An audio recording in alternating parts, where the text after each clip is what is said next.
आपण पाहत आहोत SN न्यूज मराठी. लाईक करा, शेअर करा, सबस्क्राईब करा व रहा आमच्या सोबत अपडेट.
आंदोलनाचा विषय 2 मिनिट आधी आमचं ऐकून घ्यावा अशी विनंती. नेमकं आंदोलन काय आहे येऊन बसलं तर बरोबर येईल. आमदार साहेब मी अतिशय सांगली तालुक्यात 3,25,000 सगळा विषय आहे. 2 मिनिटं आमचं निवेदन काय आहे 5 मिनिटं वेळ लागला तर चाललं. गोरगरीबाच्या हिताचे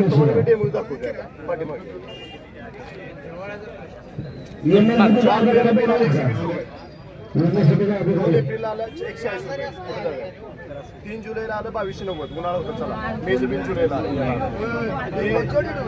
जूनला आलं 1140 मागल्या महिन्यात.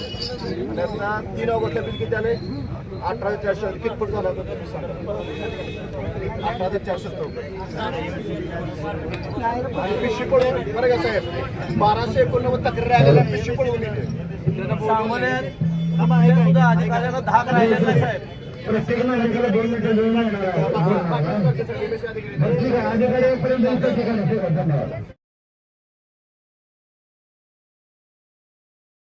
समज झाला की लाईट सगळ्यांची गेली. परंतु ज्या वेळेला मुलांची अभ्यासाची वेळ झाली मुलगी त्या घरातली म्हणली की आई लाईट काय झालं. आईनं वडिलांना फोन लावला. खात्री झाली आपल्या घराचं 2 महिन्याचं रेशन कट झालंय. साहेब 5,300 रुपयासाठी माणूस सगळीकडे भटकला. शेवटी 12 एप्रिलला एक समाजाचा व्यवसाय सावकार बसला होता. 5,300 रुपये साहेब रात्री 8:15 वाजता आठवड्याला 15 रुपये टक्के घेतलं गेलं साहेब. म्हणजे हे मुद्दा आदिवासी सुद्धा उपस्थित करायला लागणार आहे. हा मुद्दा काय बनसोडे साहेबांच्या कोडे साहेबांच्या MSCBच्या तुमच्या मॅडमच्या लेवलचा आहे आम्हालाही माहित आहे. हा कट करायचा अधिकार रविभाऊ म्हणले कसं वायरमॅनला द्यावे. तिथे नाही पैसे सुटला तर येणाऱ्या हिवाळी व्यवस्थामध्ये वायरमॅन दादाला अधिकार द्यावा. कारण 3,000 देत असेल तर आज शुक्रवार 1.5 घ्या आणि सोमवारी 1.5 द्या म्हणलं तर गरज होता. त्यात काय झालं साहेब, प्रत्येक हॉटेलला 5-10 गडी पैसे खिशात घेऊन बसले असतात. लाईट कट केली तर आपल्याला लोक येते. प्रत्येकाकडे काय ऑनलाईनची पद्धत आहे. किती जर आपण पासवर्ड असलो तर ज्या त्यावेळी आपण प्रिंट घरात आणल्यावर 10वी नंतर मुलगा मुलगी असतील म्हणते पप्पा तरी भरायला आहे, मंडळी म्हणते आहो बिल भरायला झाले. प्रिंट यावी, प्रिंट जर ह्याच्या लेवलचा विषय आहे. एवढी माझी माफक साहेब अपेक्षा आहे, तेवढं तुम्ही कळकळीने. आणि दुसरी शिवसाहेब आहेत आमदार साहेब, आणि लाईट बंद होते. आणि दुसरा एक जेवणाचा असा प्रश्न आहे शिवसाहेब की हातगाडी जे काढण्यात ते मागच्या वेळेस आमदार साहेब शहाजी बापवानींनी वैयक्तिक हातगाडवाल्यांचं हातगाडा व्यवस्थित लावून दिलं तुम्हीच. आता सगळ्याच गोष्टी काय आंदोलनात होत नाही का? ह्यात जरी घातलं नसलं तरी गाडवाले सगळे इथून सकाळपासून आमच्याकडे थांबले होते. तर ते हातगाडा लावावं आणि विजेचा प्रश्न व्यवस्थित मिटवा अशी विनंती करतो.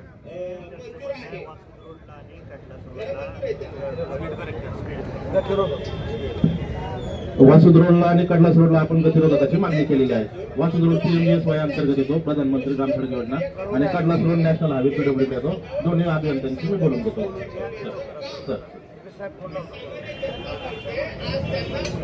हॅलो, सर्वांना नमस्कार. आता जे आपण मुद्दे मांडले स्मार्ट मीटरबद्दल, तर स्मार्ट मीटर बदलताना आपण बऱ्यापैकी कंझ्युमरला विश्वासात घेऊनच करतो.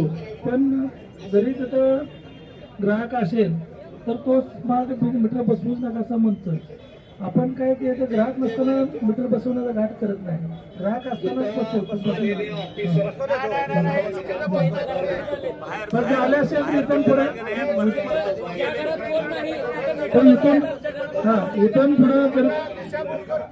इथून पुढे होत असेल तर आपण ही करू. आणि बिलाची प्रिंट सगळ्यांना या महिन्यापासून पोहोचवण्याची व्यवस्था करतो.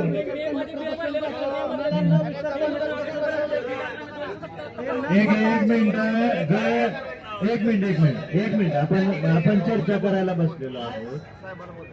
जर साहेबांचं असं म्हणणं असेल की बाबा आम्ही जबरदस्ती करत नाही आणि जोपर्यंत घरातला प्रमुख व्यक्ती सहमती देत नाही तोपर्यंत मीटर बसवणार नाही, असं त्यांचं म्हणणं जर असेल तर ज्यांचं बळजबरीनं मीटर बसवलेले आहेत आणि त्यांना ते स्मार्ट मीटर नको असतील तर अर्ज करून जे पूर्वीचे मीटर होते ते नाही साहेबांना मान्यच करावं लागेल ना. पार्टी नको. दुसरा विषय महत्वाचा की तुम्हाला प्रिंट जे बिल हे ऑनलाईन येत होतं, इथून पुढच्या महिन्यापासून प्रिंटेड बिल येईल. जे काही कारणास्तव म्हणजे त्याच्यामध्ये दिरंगाई झाली असेल तर तेही चुकीचं आहे. इथून पुढे साहेब ते जबाबदारी घेतील.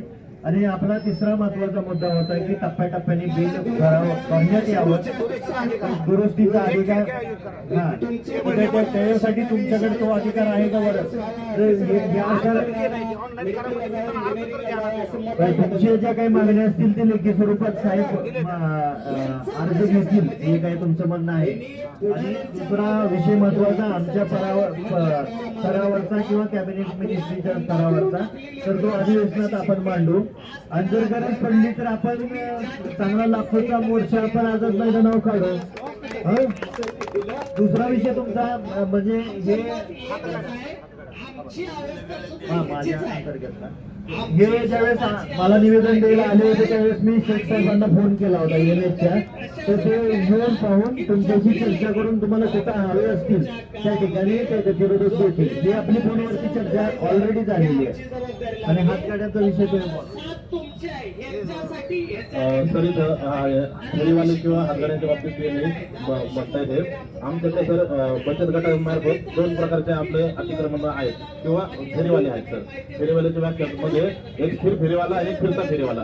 तर स्थिर फेरीवाल्याला नगरपालिका खुली जागा मोकून देते आणि त्या ठिकाणी तेवढे 10 बाय 10 मध्ये ते व्यवसाय करतात. परंतु आपल्या शहरामध्ये तसे फेरीवाले नाही आहेत, आपल्याला फिरते फेरीवाले. फिरते फेरीवाल्याच्या व्याख्यामध्ये असं आहे की त्यांनी यावर माल विकावा आणि त्याचा माल विक्री झाल्यानंतर त्यांनी संध्याकाळी सगळं घेऊन जावं. या सदराखाली आम्ही त्यांना तसं सूचना केल्या. आता आपल्या नगरपालिकेच्या हद्दीमध्येच बस स्टँड समोरचं जे अतिक्रमण आहे ते दांच्या गाड्यावाले जे आहेत, ते पहाटे येतात तर जवळ 4 ते 5 तास व्यवसाय होतो आणि नंतर ते 11 साडे 11ला घेऊन जातात. आम्ही त्यांना एक नाही तर पर्याय देतोय की तुम्ही जागा पकडून ठेवू नका. तिथं काहीतरी चुकीच्या नाही का गोष्टी घडत आहेत असं सुद्धा पोलीस स्टेशन मधून सुद्धा आम्हाला सूचना आल्या होत्या. एक महिना झाला आमच्या गाड्या काढलेल्या जे काही लहान हातगाडी धारक व्यावसायिक आहेत ना त्यांनी रजिस्ट्रेशन करून त्याचं लायसनही घ्यावं, जेणेकरून त्यांना लायसनसाठी पैसे दिलेत ना, 1000 रुपये दिले. ते लायसन काढून द्या त्यांना, नाही लायसन काढून द्या.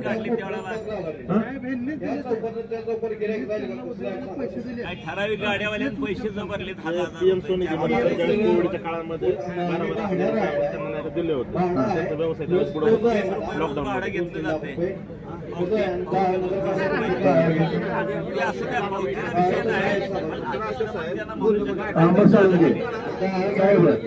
कर्णापूरच्या गतिरोधकच्या अधिकाऱ्याला नंबर बरं तुम्ही काल आमच्या समाजाचा अंतर बरोबर. पण काय हॉस्पिटल आणि शाळा असल्यामुळे का नाही जो मोठी दुर्ग निमार्द काढून निघल्या तर निमार्द राहिल्या तर आमचं म्हणणं काय समान कारवाई तुम्ही करत नाही. आमचं म्हणणं निमार्द राहिला तर निमार्द काढला तर आमचं म्हणणं कुणाचंच काढू नका आणि सगळ्यांचं नाव द्या आणि शक्य असेल तर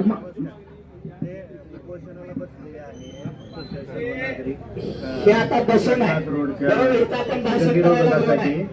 तुम्ही सोमवारी या, ठीक आहे.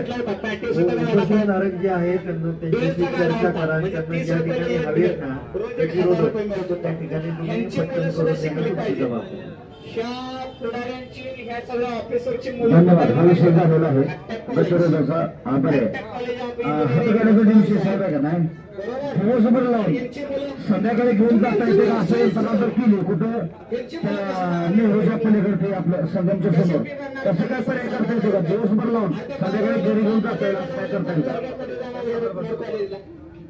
जसं आता आपण सुचवलंय ना की महात्मा फुले चौकापासून पलीकडची बाजू किंवा नेहरू चौकाच्या समोरचं जे संगमवाडीच्या समोरचं जागा तर त्या ठिकाणी काही म्हणजे स्थिर फेरीवाले करता येतील किंवा कसे त्या बाबतीत आमची फेरीवाला समिती पण गठीत झाली. त्यातले काही सदस्य घेत नाही त्यांच्यासोबत सगळे बैठक घेतो. त्यांचा व्यवसाय पण तिथे चाललं पाहिजे अशा पद्धतीने स्थिर फेरीवाले करतो. समितीसोबत चर्चा करा आणि यांना किती दिवसात समिती बैठक घ्या ना. साहेबांनी लावलं होतं आता एवढं बरं सरकार केलं. महिना अखेरपर्यंत मार्ग लावतो. 15 दिवसात बैठक घेऊन विषय साहेब शेवटचा प्रश्न आहे आपल्याला हे स्मरणपत्र म्हणलं चालेल तुम्हाला ज्या वेळा मॅडम नवीन आले मॅडम आल्याला आमची भेट कधी झाली आम्हाला पोलीस स्टेशन बक्षीस 6 महिने तरी फारच घेऊन आलो आता आमच्या कामाच्या पद्धतीनं मॅडमला मॅडमचं व्यक्तिगत कधी बसून घेऊन येणार नाही. दुसरी गोष्ट साहेब तुम्हाला स्मरणपत्र म्हणलं चालेल चिंचोली गावच्या अख्ख्या सरपंचा सपोर्ट 300 लोकांनी सह्या दिल्यावर काय ती मॅडम तलाठी मॅडमची शिका करणार आहे. गावाची मॅडम तलाठी बदलू पाहिजे त्याला कसं मॅडम पाठिंबा दिला आणि मी म्हणतो माझा काय साधी मुरमाई चित्रस्वार मावणार तर लाभ माझा तुम्ही नवीन आला म्हणतोय मी आमदार साहेबांना घेतलं आम्ही प्रत्येक प्रश्न काय आंदोलन चालवलं मोठ्या मोठी चर्चेत सुटली आपली ओळख ना मॅडम म्हणून आता मी काय म्हणलं तुमचं सरकार आम्हाला राहू दे भाऊन आणि मॅडम माझी विनंती आहे बुतोडे बंद करा 2 मिनिटं माईक करा आपल्या इथं मागे लागले 2 मिनिटं विनंती.